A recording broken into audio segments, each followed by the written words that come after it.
Dr. Right. Peter Nakaji, Holly Hello. Hudson, and her mom, Gina Hudson. Hello. And I'll let Dr. Nakaji start. Okay.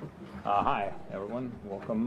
Glad to have you here. Doctor, could you come in a little closer by the microphone? Oh, sure. Maybe a little there. Is that Perfect? Thank you so much. is that better? Much better. Thank you. Okay. My name is Peter Nakaji. I'm a neurosurgeon here at the Barrow, and I'm a member of the hypothalamic hamartoma team that treated Holly Hudson, who's here today with her mom, Gina Hudson. Hello. Holly has a rare, or had, I should say, a rare condition, hypothalamic hamartoma, which is a tumor-like thing at the base of the brain that causes seizures. It's not actually a tumor, but they can be very troublesome. And she had a tremendous number of seizures, I think in the order of up to 50 a day previously. Yes. Yeah. So a massive impact on her life. And really, based on our discussion today, I would say there were even more impacts that we maybe didn't even all realize before. She was able to be treated here with a new advanced laser treatment. We treated the first hypothalamic hamartoma in the United States and have treated the most of any center, but we've always been adapting, and we use a new laser treatment, which I'll talk about later, which just requires a little tiny incision, much less invasive than before, but can be very effective. So I'll talk a little bit more about that and the treatment at the end, but for now I'll have Gina tell us a little more about the whole course of things. Well, first of all, thank you all for coming and listening to our story. It's been an amazing journey. My name's Gina. I'm Holly's mom. I'll give you a little bit of an idea of what we kind of went through to this point. Holly, very young, started having episodes, and we didn't really know what was going on. It was she'd have these little looks of fear, and her body would tense up, but it wasn't a typical grand mal seizure that most people are familiar with. And something in my gut, and my husband's gut, was, what's going on? There's something. And then the episodes started to increase, and we'd see more and more, and we started to go to the doctor and pursue and try to figure it out. And we were told it was, GI issues, or it was this or that. And with a little bit of research, I started to think, they were seizures, and we were told no by our local doctors in South Florida. I have a video that we'll pull up, and it'll give you her early on seizures and what they actually look at. And you all will see her, and you won't see, because it's so small, you're not going to pick up and notice that she's actually having a seizure, but I'll point out to you where the actual seizure itself is. She's 2 here, and she's kind of playing with herself on TV, and she's, kissing and playing with herself, and you'll see that she's going to tense up and kind of get like a look of fear on her face, and kind of like she doesn't know what's going on. So there, it's starting. You can't even tell. She's looking around. She's, has this funny feeling, and she's just not being her regular playful self. But she completely is with it. She can understand me. She can speak to me through the whole thing, and she kind of is looking, and so it doesn't look like anything's going on. Looking around, still not sure what's going on, and then all of a sudden, within seconds, it'll break. So she's still having it here.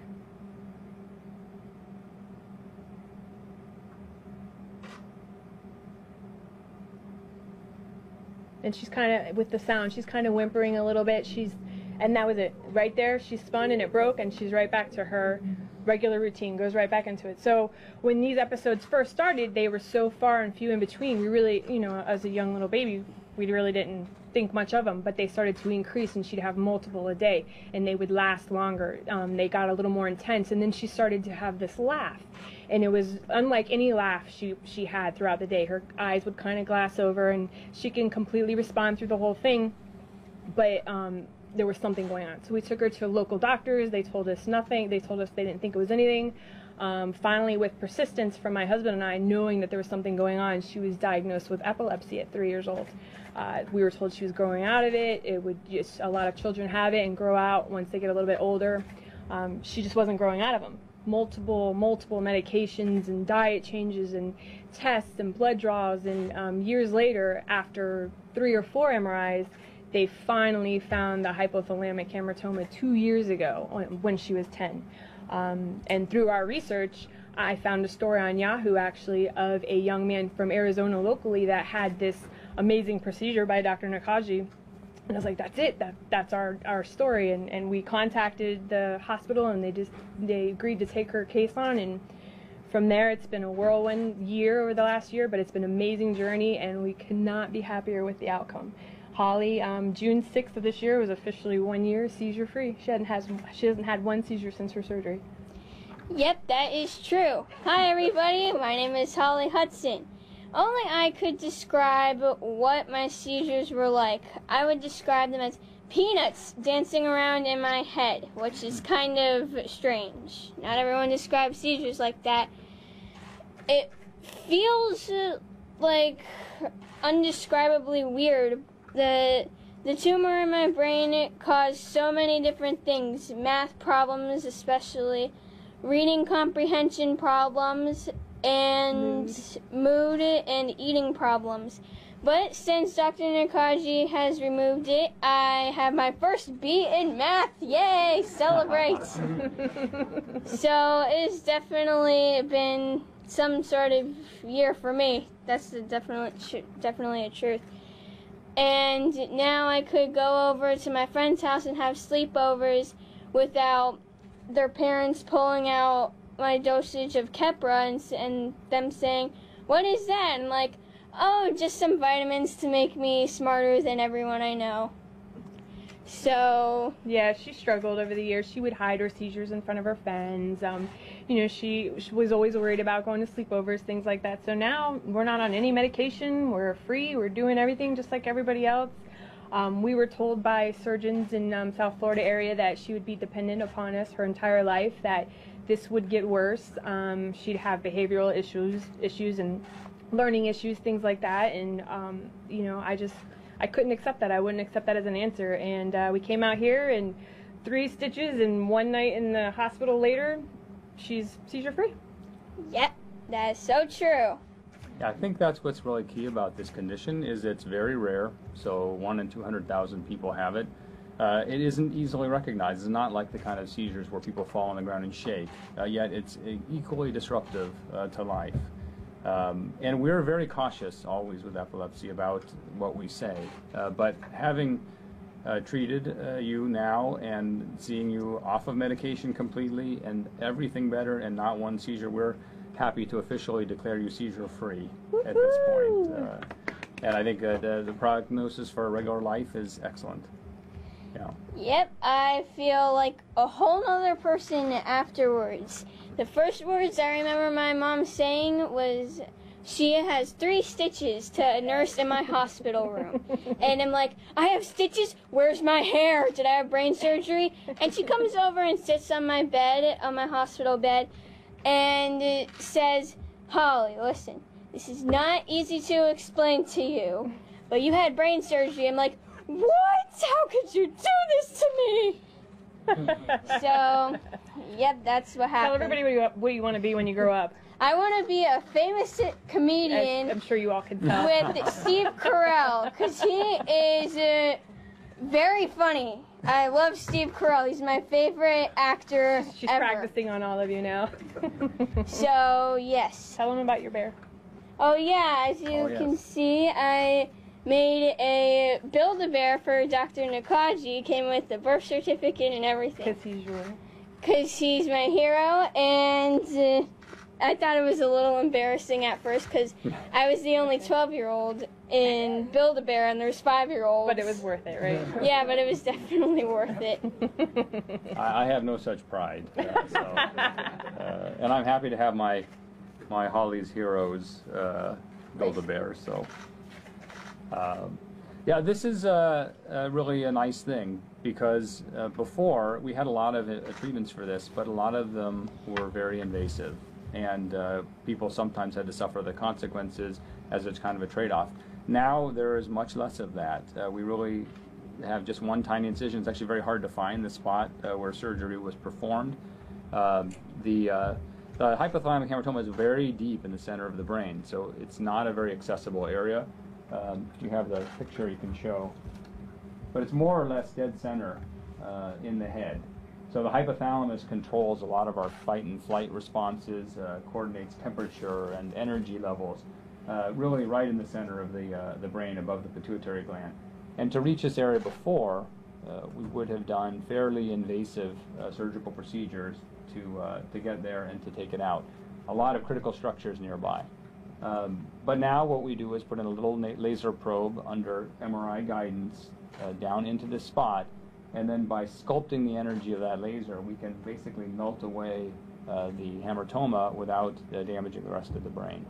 And in fact, on today's scans, we reviewed that the memory fibers, which are draped over this, and absolutely critical to the way that we all think, I mean, you know how critical your memory is, are still preserved, even though the hamartoma is really just a hole now. The laser treatment, if you have the video. Sure. The laser treatment is something which is relatively more recent, but this particular application has especially been good because it is in such a critical location, and because really everything else is normal. We just need to get down there and spare all those other things so we don't end up with permanent problems.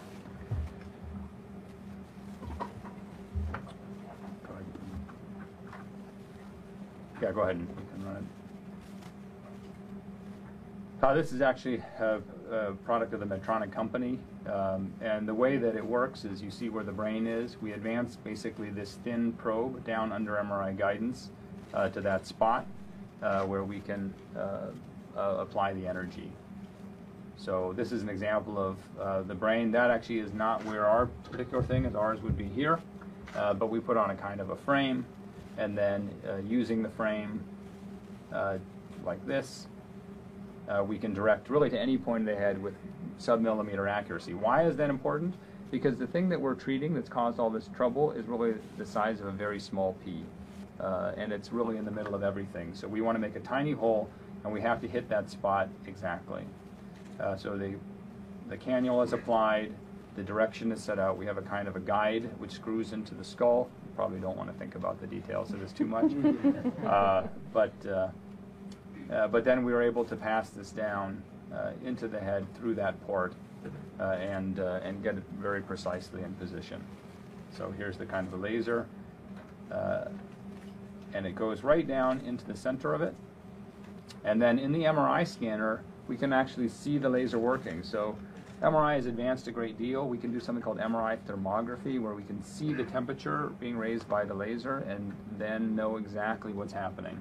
And under that kind of guidance, watch the actual ablation occur. So it's not a matter of putting it down and guessing.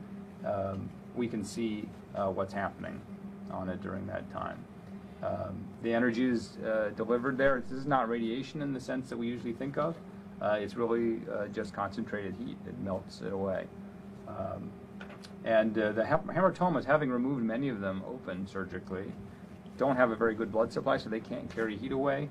That makes them basically shrivel up and go away. And the hot spot, as you can see here, is very distinct from the rest of the brain.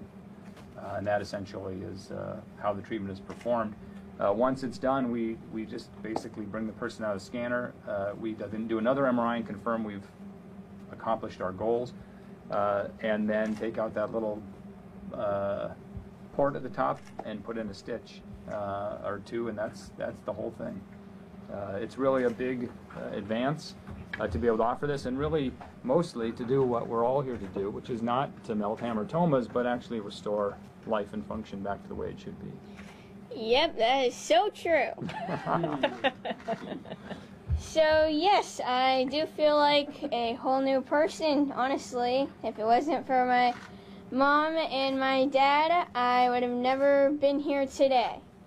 We don't know where we would have been now. We're so forever grateful to Baro and Dr. Nakaji and Maggie and everybody that helped us on this journey. They made it so easy for us. It was an easy decision to make once we got past the whole idea of brain surgery on your child. We couldn't have asked for a better outcome, and we couldn't have asked for a greater team. I would climb to the highest building and scream to the ends of the earth to my gratefulness and my gratitude towards the entire team here. And if we can help one family like that family helped us, and help one other family find this place and find the treatment, knowing what we've been through and the years of misdiagnosis that we went through, we would like to pay it forward and definitely do our part. So. Speaking of which, when I started 5th grade, my teacher handed out this huge paper, and we had to fill it in. And one of the categories, it says, "Meet my hero." And I forced my dad to go online and look up a picture of Dr. Nakaji so I could glue it onto the paper, and I wrote, "This is Dr. Nakaji. He is my hero because he saved my life from a very rare brain tumor." And everyone's like, "Who is this guy?" I'm like, "He's my brain surgeon. He saved my life." So she's very it's a grateful, long as you can story. tell. It's a very long story and painful. Yes. It wasn't painful. I appreciate that, but I would say that the real heroes of the story, other than you for being so brave all the way through, are your parents, because that persistence is really what got you here. So I applaud you the most of all. That really is the key. Yep, it is. Definitely. Are there questions that we can answer? Get closer to the mic. No, please. Please. Yeah. So how long did this whole thing take? I mean, how long has she been here, and how long does she stay here now? Oh, you mean for treatment? Treatment happened last year, so she's already recovered. This is really a check and make sure everything's okay. At this point, this is the bill of health. I mean, we ask a lot of the families with rare conditions like this to be available for follow-up for scientific reasons, but honestly, I think at this point the chance that this will impact her life in the future is minimal. They're not tumors, they don't regrow. This is a cure. So how long was she here for the treatment a year ago? Oh, really come in to talk about it, go to surgery the next day. The getting ready takes kind of a long time, and the actual treatment is very, very short. This was many seconds to make it actually go away once we had it in place. But the surgery takes all day. We have a team here. My colleague, Dr. Ponce, comes in. We work together to target this exact spot and to treat it. But once you spend the hours getting prepared, the actual treatment usually ranges somewhere between about 40 seconds and 2.5 minutes. Yeah, we to add to that, we spent one night in the ICU. We had the surgery on a Friday, left the hospital on Saturday, and we were flying home on Wednesday. So we only had to stay here for a couple days just to do a quick follow-up with Dr. Nakaji, and we were on our way home, and we did all our follow-up treatment at home with our local doctors. And Holly, you said, did you just feel a world different? How would you compare how you will feel now to how you felt before? Like, what's the difference? Well, before I would have mood swings, and my mom would always ask, "Holly, what's wrong? What's wrong? What's wrong?" You were like a cat, like purring, and then the second you're clawing someone's face off. What happened? I don't know. I'm tired, because She had a it's lot hair-pullingly confusing. She had a lot of mood swings. She was tired a lot of different things. It wasn't just the seizures. It was a lot of different things that we had no idea were related to it until they all started clearing up after the surgery. So, the mood swings, the being tired, grumpy a lot, sad a lot, the medications also, the anti-epileptic medications that she were on, that also affected her. School was a big one. Comprehension. She had a lot of hard times with reading comprehension. Forget about math. Like she said, she got her first B this year. She's always was a poor math student. So she's come a long way in the last year, and things that we didn't realize we came for the surgery for the seizures, but we had no idea all the other positive effects we would actually get from the surgery itself. It's very interesting, actually, because, Hands down. sorry, because they said when we were boarding the plane to go back to Florida, they said anyone that has, like, what was it called, any medical like surgeries or anything, and she said, "Oh yes, we could board the plane early. Score!" They didn't think she had, when we told her that she had brain surgery, they didn't think, because her hair was flipped over her 3 little stitches, so she walked on the plane like anybody else. They're like, brain surgery? Yeah, okay. Yeah, that's it. Drive-through brain surgery now. Yeah, That's what we're aiming for. Yeah, Do you want to talk about just the fact that you had to make the decision to agree to have a laser go into your daughter's brain and what that's like? It was a horrible decision to make. It was hours and hours and hours of discussion with my husband. We had gone all these years with a diagnosis of just idiopathic epilepsy, meaning there was no cause for it and that she would grow out. And then we go in for a routine MRI, and first the doctor hits us with she has this hypothalamic hamartoma, and I'm like, what? You know, say that again, because I couldn't even pronounce it. Like, probably I had her say it 6 or 7 times. Then I had to discuss with my husband, what do we do? It was kind of a whirlwind when surgeons meet with surgeons there locally, the doctors, and really they kind of told us that there's nothing that could be done. And then we kind of hit another wall, so now we know what's causing these seizures, and now we have to figure out what to do because these surgeons are telling us nothing. She's going to be dependent upon us. Then I found this story on Yahoo, like I had mentioned, of another family who had the same exact thing. I was like, wow, I've never even heard of this, and now here's this family that went through it, and he has no more seizures. He had 250 seizures a month, and now he has 0. So I contacted Barrow, and they were quick to get back to me and took on the case, and then we had to decide from there.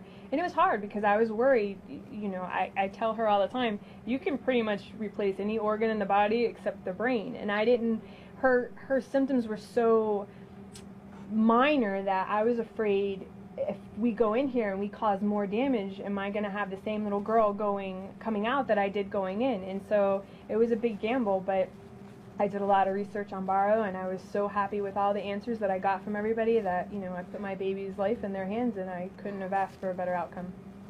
Gina, along those same lines, can you talk about the emotions afterwards? This was years and years of trying to figure out what was wrong with your little girl, and she comes out after the surgery a new person. There's no words. This whole last year, you know, the hours that we were waiting, because the surgery was long, like Dr. Nakaji said, just getting to it, the MRI and stuff, it took a couple hours just to get to it. The actual procedure is real short, but just the waiting, the hours and hours of waiting for him to come out and tell us everything was okay. And when my husband and I were in the waiting room, we saw his face when he walked in with his smile, and it was like the pressure just off of our chest, you know, it was like, oh God, you know, thank God, it's over, it's over. And it was amazing to see her wake up and to see her know that she was doing well and answering questions appropriately and being her normal self and not having any major side effects that there are possible to have. It was great, and it was kind of eggshells for a while because some cases, you know, they say you could have a little bit of brain memory or maybe they continue to have seizures for a little bit, but from the second she woke up, she never had another seizure. And you know, the first couple weeks were rough because of the steroid medication and stuff, the healing process, so it's kind of waiting and you're on eggshells. Okay, let's see, what do we got here?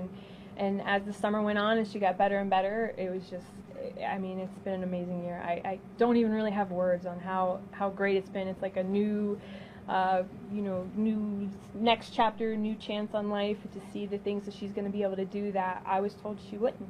You know, as you all see, she wants to be a comedian, and now she might be able to do that because she won't have to live with mom and dad forever.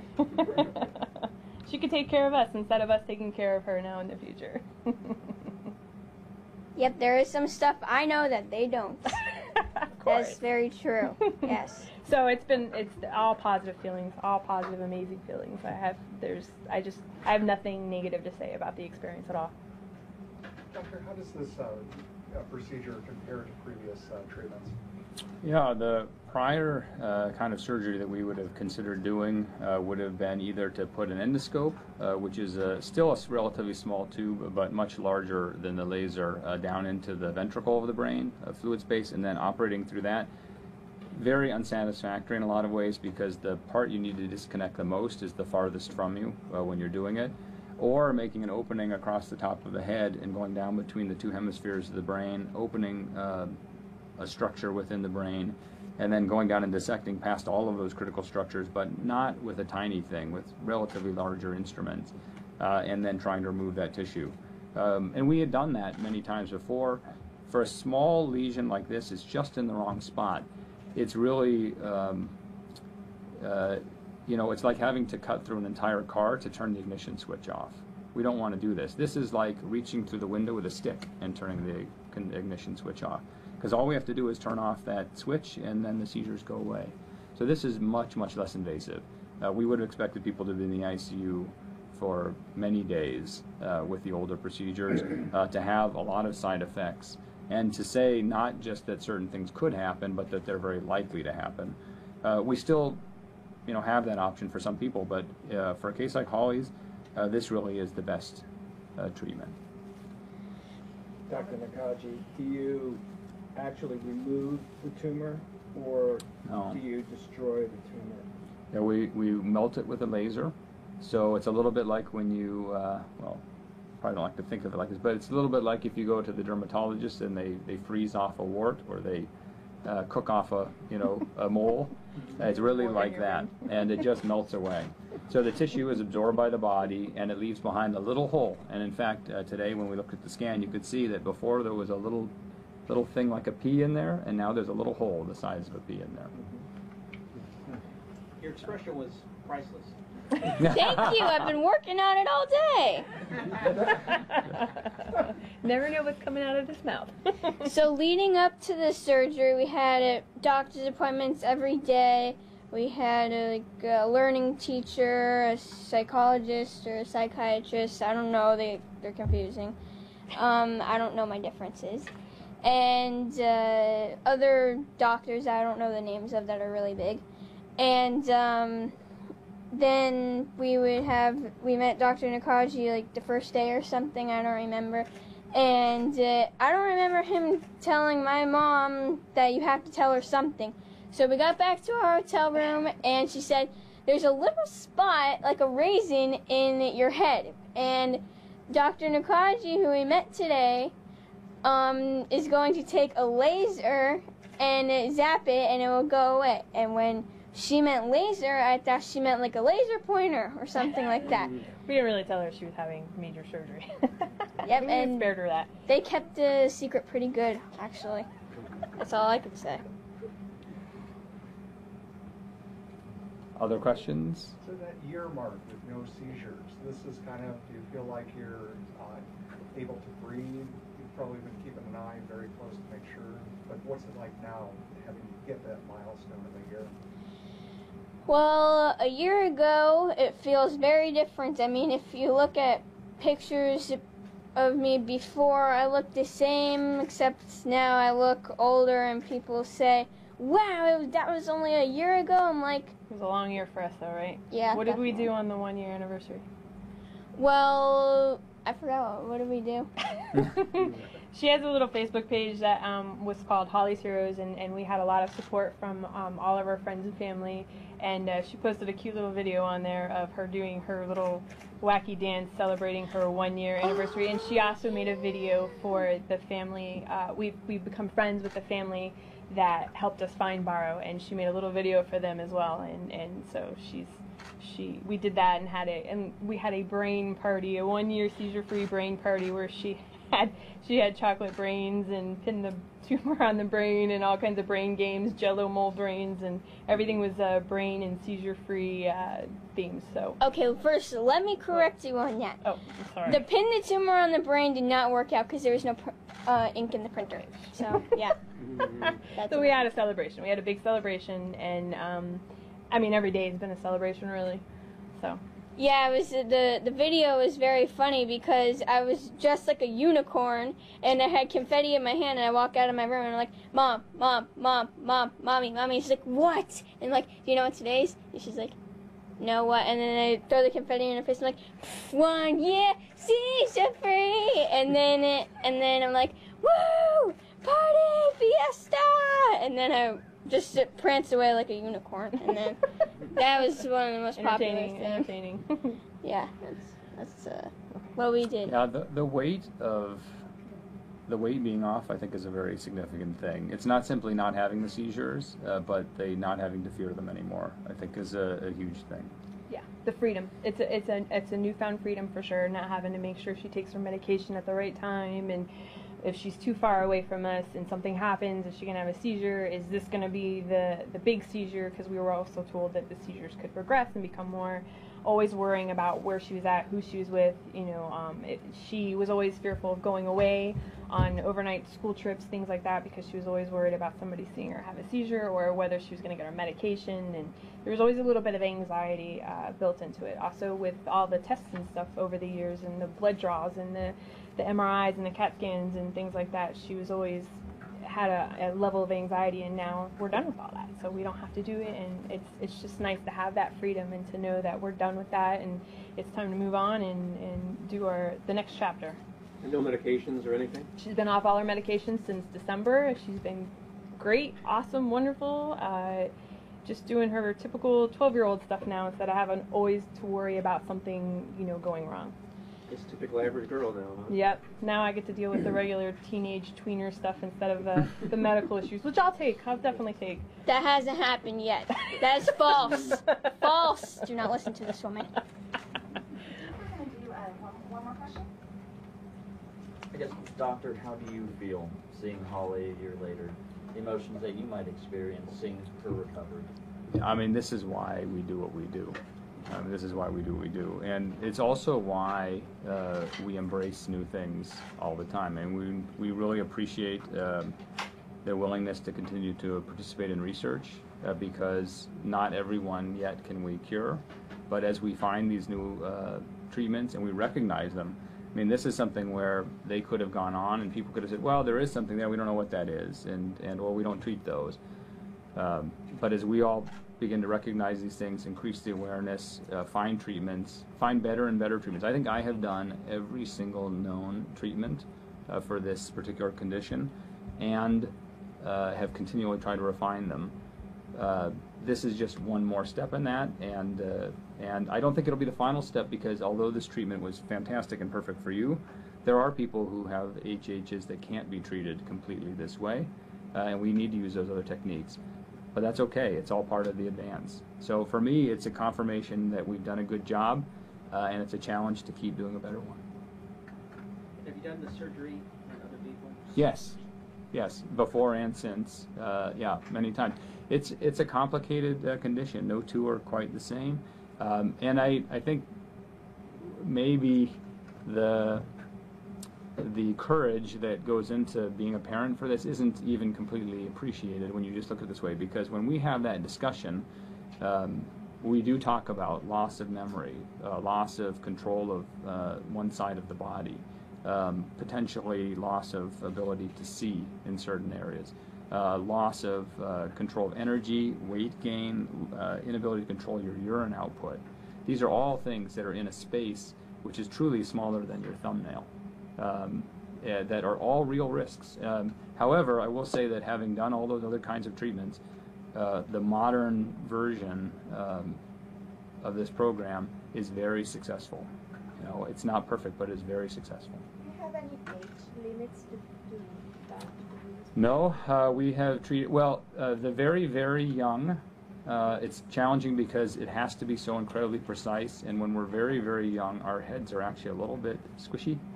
And so below about 2 years, it's quite challenging.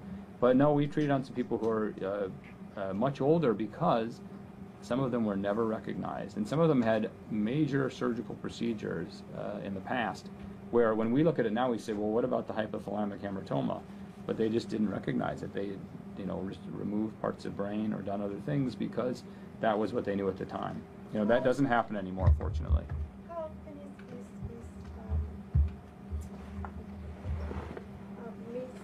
is misdiagnosed these illness?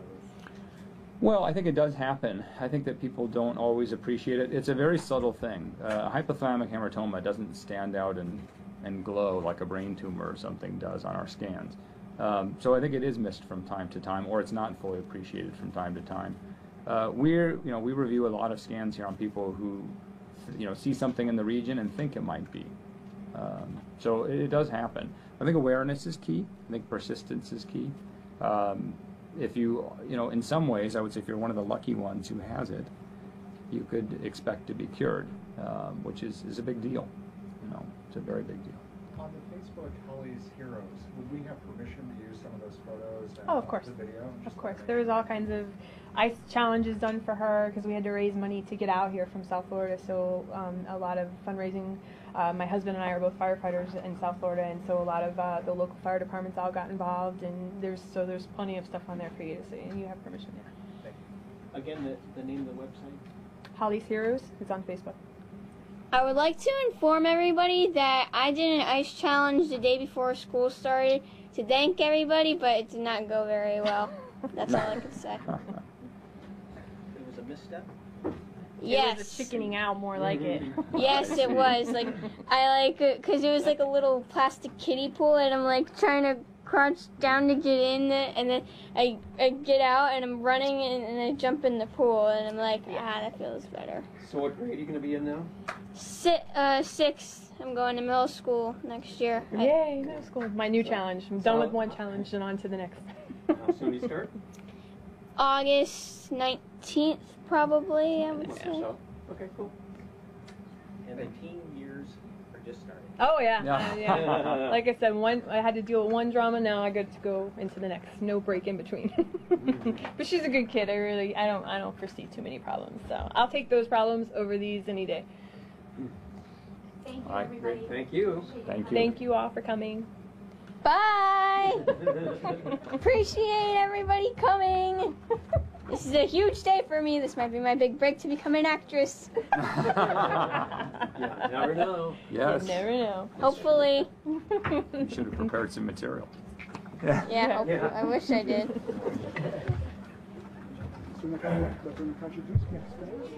I do, not perfectly.